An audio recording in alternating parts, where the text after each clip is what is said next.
So there's this game I've been playing for almost 2 years that I finally finished.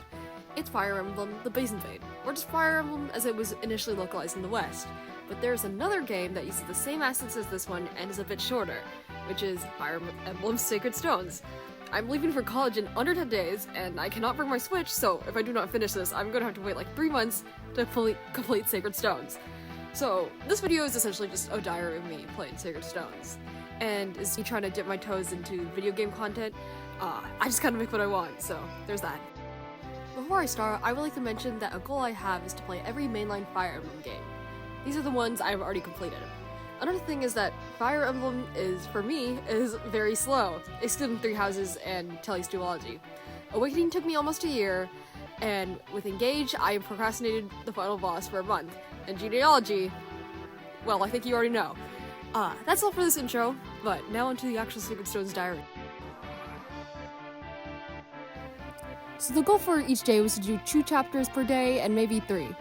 Wanna guess how many chapters I played up to on my first day? Well, I somehow got to chapter 7.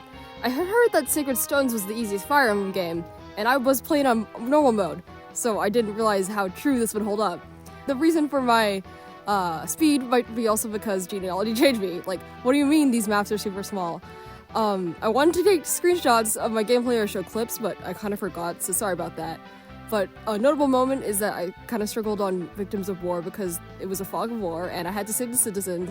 And there were various close calls with Vanessa trying to protect the villagers, and Vanessa versus an archer, and Vanessa versus the monster. But I squeaked by. So that was day 1. Sorry, I don't have much to show for it.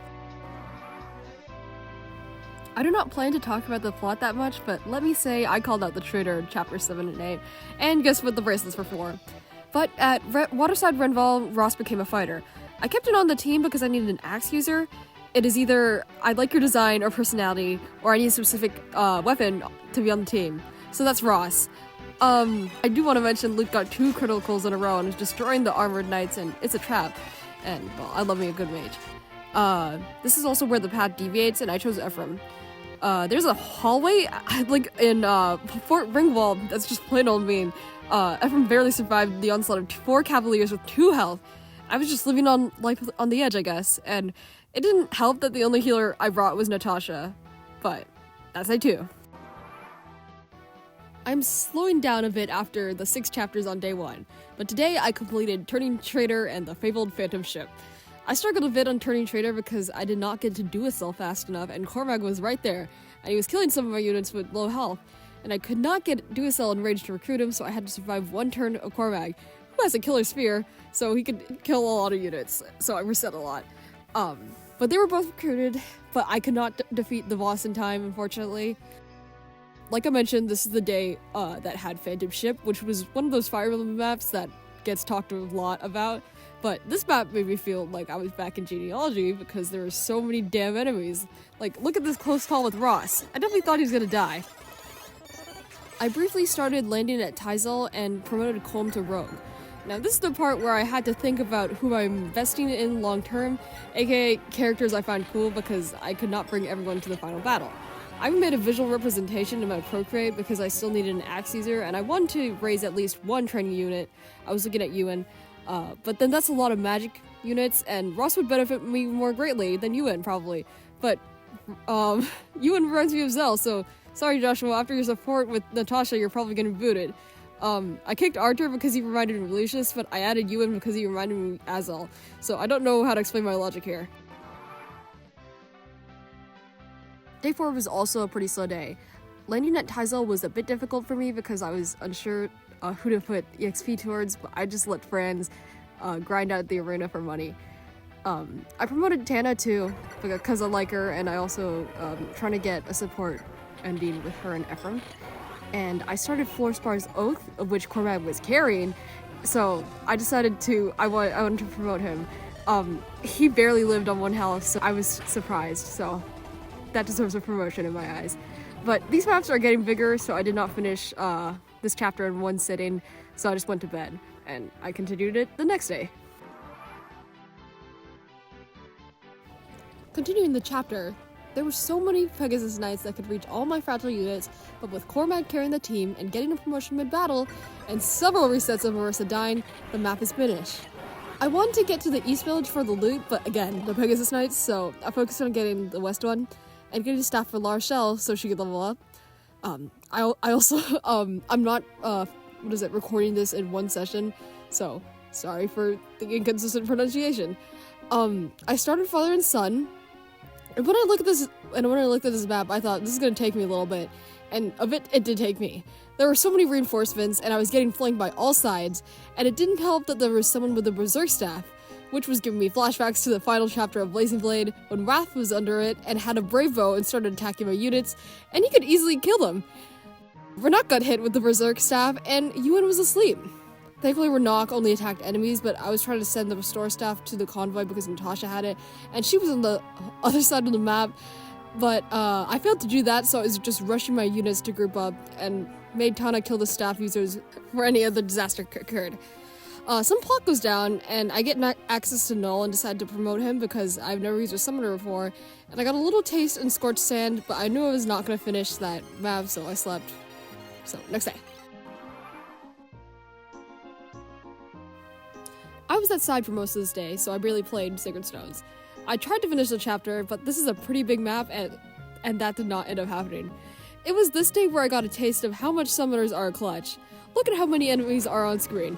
The rest of my units were trying to kill the boss, but it was Garrick, Null, the summon, and a couple of friends versus the world here.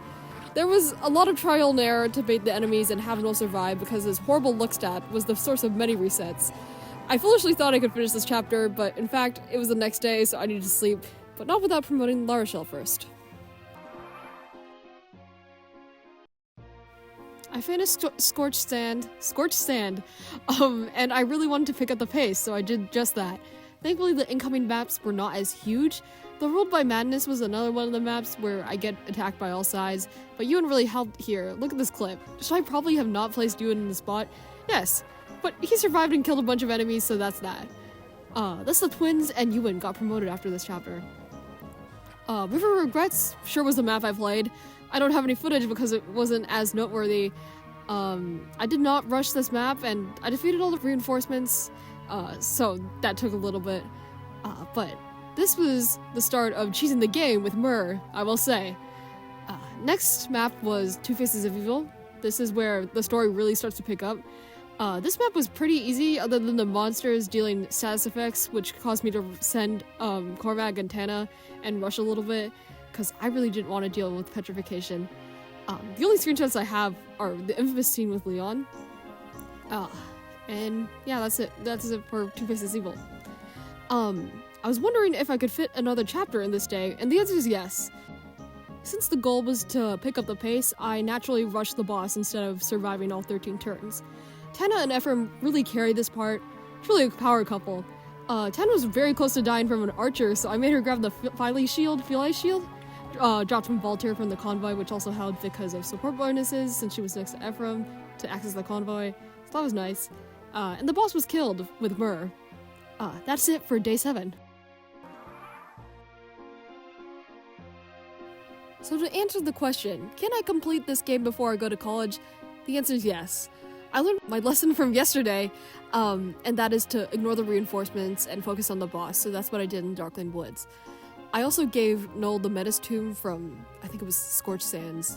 I forgot the map, but the Metis Tomb. And I do believe it is paying off because he was actually surviving attacks that I thought he was gonna die to. To be honest, for these last couple of chapters, I was so locked in, I forgot to get as much footage.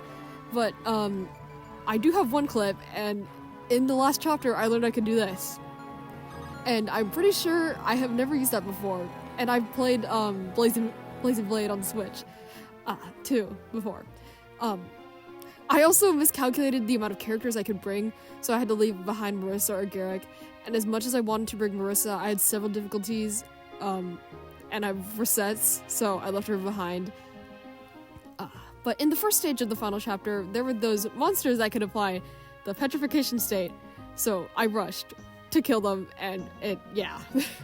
On both bosses, though, I used Myrrh as much as possible because practically only her, the twins, and Enos could take a hit, but with the power of friendship, the world is saved. I wish I'd remembered to film at least the last hit of the boss, but alas, that was my casual run of Fire Emblem Sacred Stones.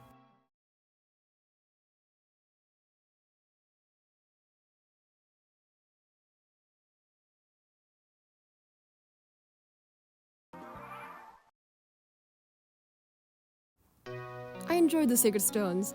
I find the relationship between the twins and Lyon very interesting, and I like that the story focuses on that, at least on the Ephraim route. It's hard to put my feelings into words about this game, but I loved it. It reinforces why Fire Emblem is my favorite game series, and the characters and getting attached to them might be the feeling or the serotonin it gives me in the formative stages of my life. Might be that too. I don't know, I love Fire Emblem. I want to play the Air Cove route one day, but I'm going to college, so that will have to be another day. Speaking of which, my content is probably going to be more focused on digital art, because I'm not at my beloved desk. But the next video is the requested Princess Mononoke sketchbook, because I already filmed that. I just gotta edit that. I gotta edit this first too. That one has a lot of Fire Emblem fan art, I will mention. But one more thing before I go. I'm definitely going to be talking about Fire Emblem again, or maybe a lot, on this channel, so I'm considering making another video like this, where I'm just documenting me playing Fire Emblem game for the first time. It's probably... I'm thinking of Thracia 776 or Shadow Dragon remake. Probably going to be Thracia, because I need to break from Game Boy games, and I miss Genealogy in some twisted way. But, you know, Silph is one of my favorite characters ever, and he makes an appearance, so that's a good reason. But one day, I'll make a huge video when I finish all the Fire Emblems, but for now, peace.